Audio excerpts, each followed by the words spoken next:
नमस्कार।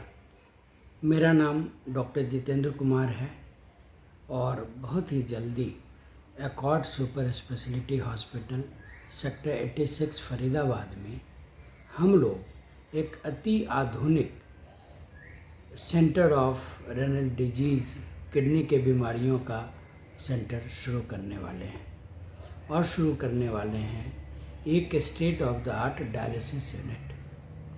तो इस मौके पे मैं डायलिसिस से जुड़ी कुछ भ्रांतियों को दूर करना चाहूँगा।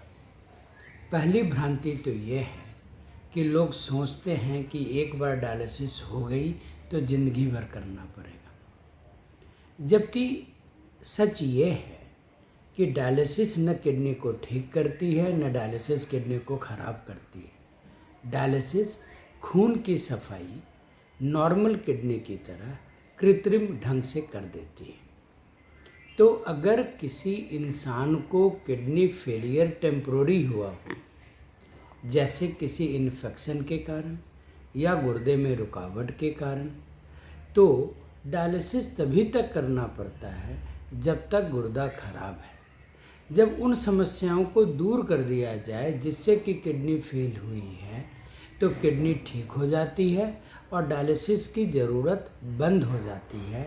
डायलिसिस अपने आप में आदत पैदा नहीं करता।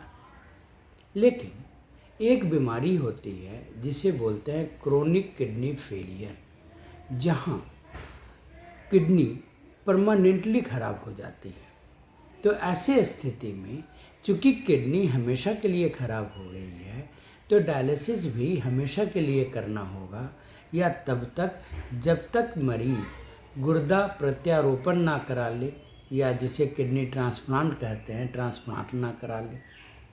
ऐसे मरीजों के लिए डायलिसिस जीवन दायिनी है। डायलिसिस मरीज को नॉर्मल ज़िंदगी प्रदान कर सकता है। तो ऐसे लोगों को डायलिसिस से नफ़रत नहीं करनी चाहिए, उनको सहृदय अपनाना चाहिए। लेकिन हो क्या रहा है, बहुत बार पैसे की कमी के कारण या इंफ्रास्ट्रक्चर की कमी के कारण डायलिसिस सेंटर्स खुल तो गए हैं, लेकिन यहाँ पे एक वरिष्ठ चिकित्सक की निगरानी बहुत बार नहीं हो पाती। मरीजों में, डॉक्टरों में तालमेल की कमी हो रही है, जिसके कारण एक अच्छी विधि भी बदनाम हो रही है। देखिए, किडनी को काफ़ी दिमाग है, वो वैसा ही पेशाब बनाती है कि शरीर का जहर पर्याप्त वे में निकल जाए। लेकिन अगर किसी का किडनी फेल है और वो डायलिसिस पे है, तो मशीन को दिमाग लगाने की ज़रूरत नहीं है, वो दिमाग डॉक्टर को लगाना है। लेकिन अगर आप डॉक्टर से मिलेंगे तो अगर डायलिसिस सेंटर अच्छा हो, मरीज़ थोड़ा बहुत परहेज करे और वो एक अच्छे नेफ्रोलॉजिस्ट के निगरानी में रहे, तो बात बन जाती है और ऐसे लोग दीर्घायु भी रहते हैं, अपनी नौकरियों पे वापस भी आ सकते हैं। डायलिसिस में एक भ्रांति लोगों को ये है कि डायलिसिस करेंगे तो कमज़ोरी हो जाएगी या खून कम हो जाएगा। ये भी गलत धारणा है।